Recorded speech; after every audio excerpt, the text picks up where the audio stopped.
Emma gave a triumphant smile, thinking she was winning, unaware that her actions would eventually lead to disaster.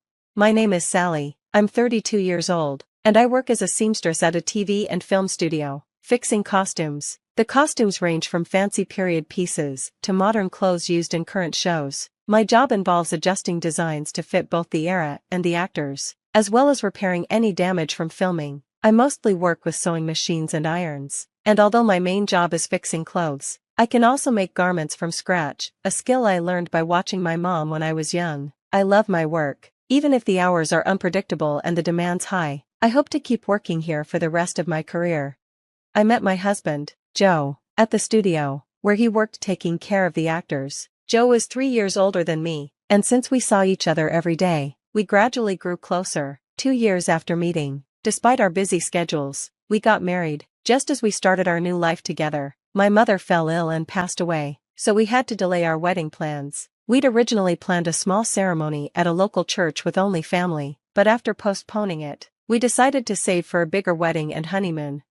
Since our work hours were so irregular, we decided it would be wasteful to rent a place just to sleep. Instead, we moved in with Joe's mother, Emma, to save money for our wedding and honeymoon. I had lost my father early on, and Joe had lost his father too, so he was concerned about leaving his mom alone. I wanted to get along with Emma, but looking back, that's when my troubles began. Emma didn't seem interested in getting along with me. To her, I was like a thief who had taken her son away. Once we moved in, the harassment began. If I cleaned, she would nitpick. Sally, this place is filthy, over here, and over there, too. I wonder what kind of upbringing you had. Your parents must have been something else. I put up with it, cleaning so much that my hands became sore and cracked. Emma was unbelievably strict about chores, from cleaning to laundry to cooking. No matter how exhausted I was, if she found any small flaw, she'd make me redo everything with a calm, cruel expression. The more worn out I became, the harsher her criticisms grew. I remember scrubbing the sink all night, feeling that nothing I did would ever satisfy her. Over time, Emma insisted I handle all the housework alone, and it became too much to balance with my job. Eventually, I arranged to work from home, hoping this would make things easier, but it only made her demands worse. Every day felt like being Cinderella, constantly busy with housework.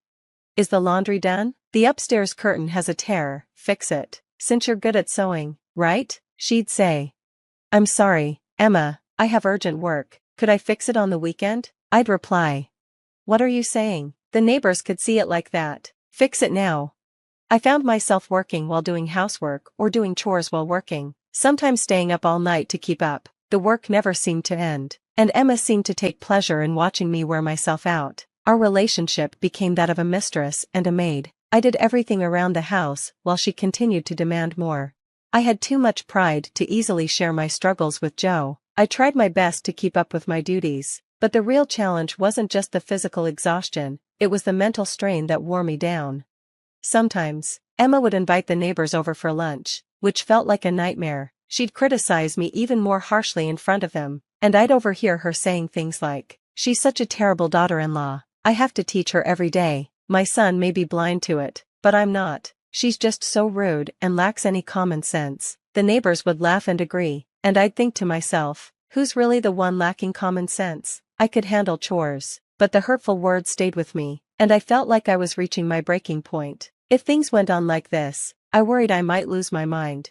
As if Emma's behavior wasn't enough, Joe's older sister, Sarah, made things worse. She's 38 and lives nearby with her boyfriend. To be honest, the best way to describe Sarah is stingy. She'd often show up for lunch unannounced, likely to save money. Since she didn't warn me, I couldn't prepare her portion ahead of time, so she'd just eat whatever I had made and then leave. Sarah acted like everything in the house was hers. She'd take whatever she wanted without asking. "Oh, perfect. I'm out of tissues. I'll take these," she'd say, even if I'd just bought them for Emma.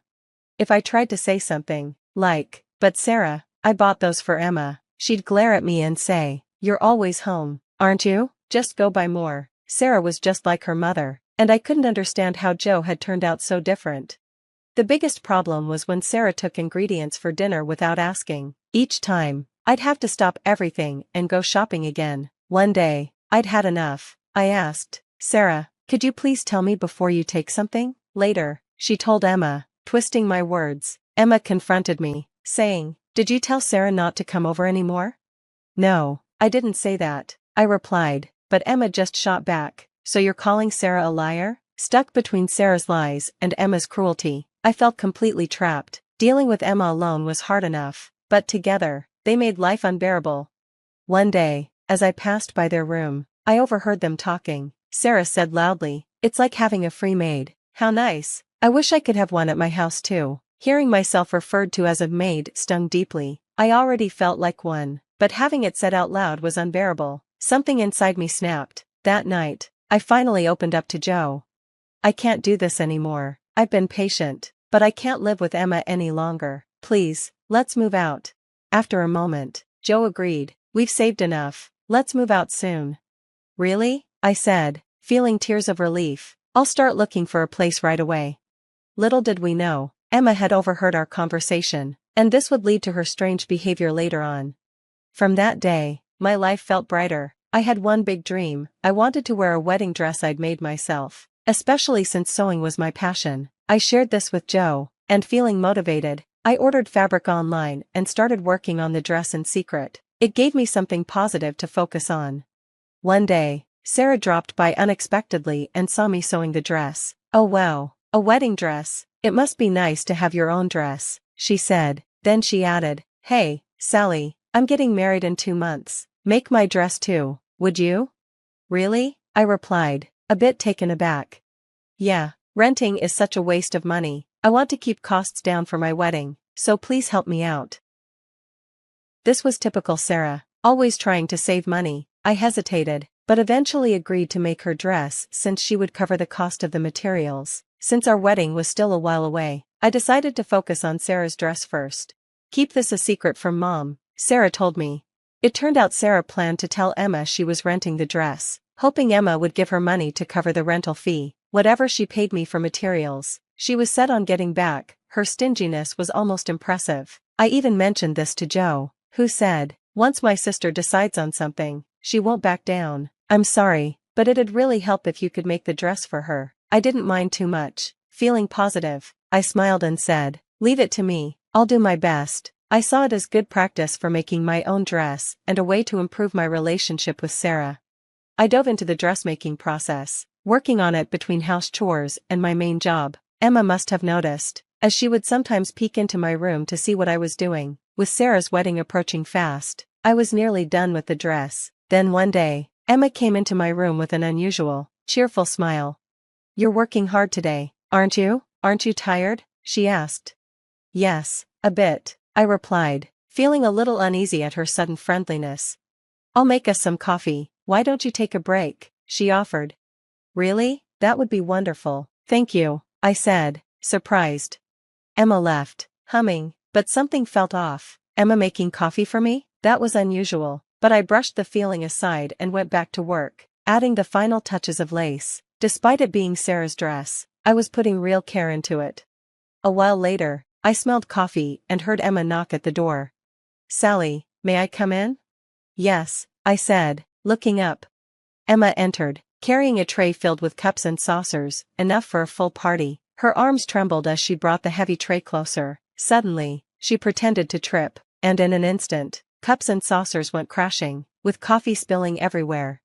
For a moment, I was stunned. My nearly finished dress was now splattered with coffee stains, like a giraffe pattern on the yellow fabric. I gasped, horrified. Emma flashed a brief smile, before putting on a concerned face.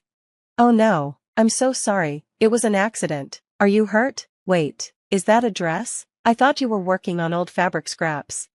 I stood there, frozen in shock. Then Emma, pretending to be sympathetic, said, "Oh dear, you can't have a wedding with a dress like this, can you?" My suspicions were confirmed. Emma wanted to ruin my dress, knowing it would ruin our wedding plans and delay our move.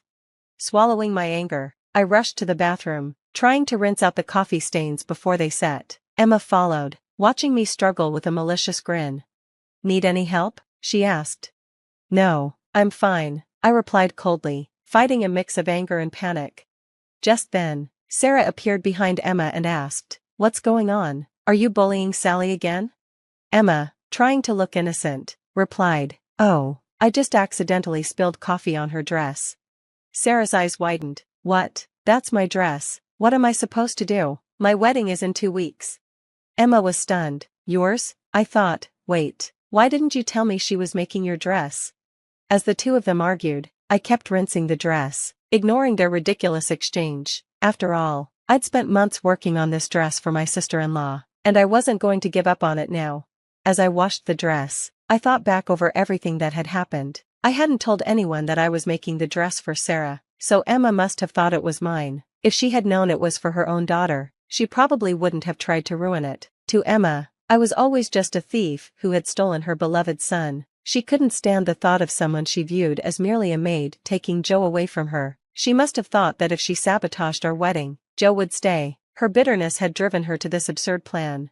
Sarah, meanwhile, was furious, shouting at Emma, "How could you do this? Everything is ruined. I can't believe my own mother would destroy my wedding." Emma stammered, "I'm sorry, Sarah, I didn't know it was your dress. I wouldn't have done it if I'd known." But it was clear she meant what she'd done. Then, a voice interrupted, calm yet firm, "So you thought it was Sally's dress and ruined it on purpose?" We all turned. Joe was standing there, looking at us with a mix of sadness and disappointment. "Oh, Joe, when did you get here?" Emma tried to cover her shock. Joe shook his head. "I've been watching. I saw everything. You knew Sally was working hard on that dress, and you still ruined it. That's just cruel." "Joe, it's not like that. I didn't mean," Emma tried to explain. "Don't make excuses," Joe snapped. Emma fell silent. She seemed completely stunned, probably never expecting her son, whom she adored, to speak to her that way. Joe continued, his voice steady but filled with sadness. "Sally's been patient all this time, for my sake, hoping things would get better with you. She's endured everything, because you're my mother." I felt my eyes fill with tears. I had often thought Joe was too soft, too reluctant to stand up to her, but in that moment, I saw his strength and loyalty, and I loved him even more. Joe turned back to Emma, saying firmly, "This can't go on. Sally and I are moving out as soon as possible. We plan to stay until the wedding out of respect for you, but I won't ask Sally to stay here anymore. If this keeps going, who knows what might happen next." Emma looked up, horrified. "Danger? I would never put her in danger." "How can you say that?" Joe replied, his voice full of quiet anger. "You ruined months of her work without a second thought. It could have been worse." Joe's face was an expression I had never seen before, sadness mixed with anger and deep disappointment. Emma, usually quick to lash out, was left speechless, with tears streaming down her face. Even Sarah, normally defensive, stood stunned, glancing between Joe and their mother. After this, everything changed. Sarah had to cancel her wedding due to the damage and loss of the dress, and since it was so close to the date, none of the money was refunded. Emma had paid for most of it, so Sarah didn't lose any money herself, but she was furious at her mother. The sudden cancellation also angered her fiancé and his family, leading to a breakup shortly afterward. For all that followed, Sarah continually blamed Emma, and Emma seemed to finally regret the consequences of her thoughtless harassment. The shock of Joe's words had clearly affected her, leaving her much quieter. After Joe and I moved out, Emma occasionally contacted us, but only to ask for money. One reason Emma didn't want us to leave was financial. While we lived together, we helped cover household expenses, and Emma relied on our support since her only income was her pension. But each time she called asking for money after we left, Joe stood firm. "Mom, you should look for a job," he'd say. "There are plenty of options, and it's important for all of us to be independent. Please, let us live our lives." Emma would beg him not to abandon her, but Joe remained resolute, feeling that it was necessary for our well-being. Eventually, Emma found work as a janitor. In an ironic twist, her strictness about cleaning fit the job perfectly. Sarah, after breaking up with her boyfriend, ended up moving back in with Emma. She stopped working altogether and began relying on Emma's pension and part-time earnings. When I saw her once, she was almost unrecognizable. She had gained a lot of weight and looked very different.